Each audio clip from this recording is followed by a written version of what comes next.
જામનગરના જોડિયામાં એક દુર્ઘટના ઘટી જેમાં 4 યુવકો આજી નદીમાં ડૂબી ગયા। 2 યુવકોનો તો બચાવ થયો છે, પરંતુ 2 યુવકોની શોધખોળ હજુ પણ ચાલુ છે।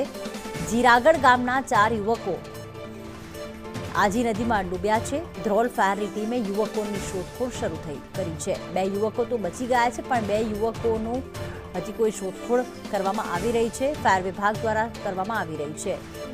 સંજય ડાંગર અમારી સાથે જોડાઈ ગયા છે। સંજય, જણાવશો કે આ 4 યુવકો શું ત્યાં નાહવા ગયા હતા, કઈ રીતે ડૂબી ગયા અને હાલમાં ફાયર વિભાગ દ્વારા શું કાર્યવાહી કરવામાં આવી રહી છે? જી પ્રીતિ, જો ખાસ કરીને વાત કરવામાં આવે તો જામનગરના જોડિયાના જીરાગઢ ગામે આજી નદી આવેલી, જ્યાં 4 ભરવાડ સમાજના યુવાનો ડૂબ્યા હતા, જેમાંથી બેને તો બચાવ થયો હતો અને બેની શોધખોળ ચાલી રહી હતી।